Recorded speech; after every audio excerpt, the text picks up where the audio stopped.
ইলিশ মাছের মাথা দিয়ে কুমড়ো শাক রান্না করলে গরম ভাতের সাথে আর অন্য কিছু লাগবে না, এতটাই মজার হয় এই রেসিপিটা। তাহলে চলুন দেখে নেওয়া যাক।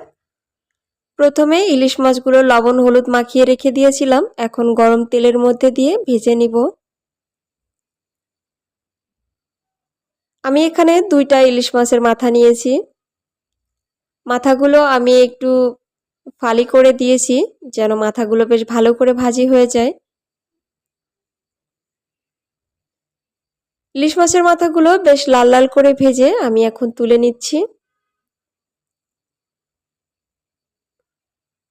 এই তেলের মধ্যে দিয়ে দিব 5 ফোড়ন, একটা শুকনো লঙ্কা আর থেতো করা রসুন।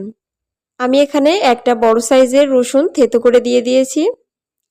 ফোড়নটা হালকা করে ভেজে নিয়ে এর মধ্যে দিয়ে দিব পেঁয়াজ কুচি। আমি এখানে 2টা মিডিয়াম সাইজের পেঁয়াজ কুচি দিয়েছি। আরও দিয়ে দিব কয়েকটা কাঁচা লঙ্কা ফালি। পেঁয়াজটা নরম হয়ে আসা পর্যন্ত একটু ভেজে নিব।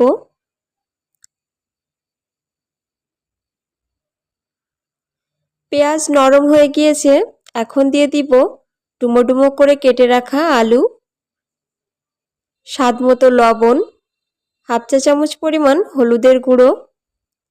মশলা এখন ভালো করে কষিয়ে নিব।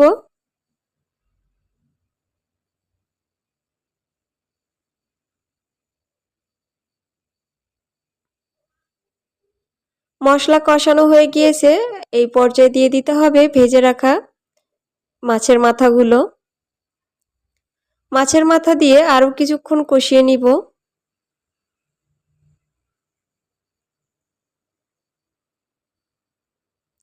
কষানো হয়ে গেলে দিয়ে দিব কুমড়ো শাক। আমি এখানে কুমড়ো শাক রান্না করছি, আপনারা চাইলে লাউ শাকটাও রান্না করতে পারেন, তবে কুমড়ো শাক দিয়ে এই রেসিপিটা করলে খেতে বেশি ভালো লাগে। শাক একটু ঢাকা দিয়ে নরম করে নিলাম, এরপরে আমি মিশিয়ে নিব।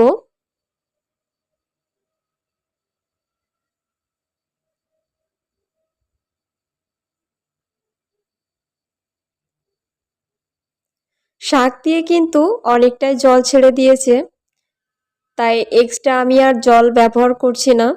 আপনাদের কাছে যদি মনে হয় শাক দিয়ে জল বের হচ্ছে না, সেই পর্যায়ে আপনারা কিন্তু জল দিয়ে শাকটাকে সেদ্ধ করে নেবেন। দিয়ে দিচ্ছি ভেজে রাখা কুমড়োর বড়ি। আমি বড়িগুলোকে আগে থেকে ভেজে গুঁড়ো করে রেখে দিয়েছিলাম। দিয়ে ভালো করে মিশিয়ে নিলাম।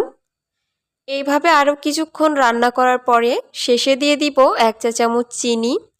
চিনি দিলে শাকটা নরম হয়ে আসবে আর সেই সাথে শাকের টেস্টটা দ্বিগুণ বাড়িয়ে দিবে, তাই অবশ্যই চেষ্টা করবেন চিনিটা দেওয়ার জন্য। চিনি দিয়ে ভালো করে মিশিয়ে নিলাম। শাক রান্না হয়ে গিয়েছে।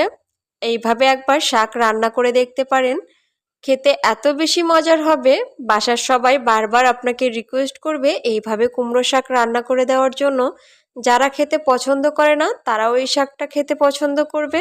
ভিডিওটি ভালো লেগে থাকলে আমার চ্যানেলটিকে সাবস্ক্রাইব করে পাশে থাকার অনুরোধ।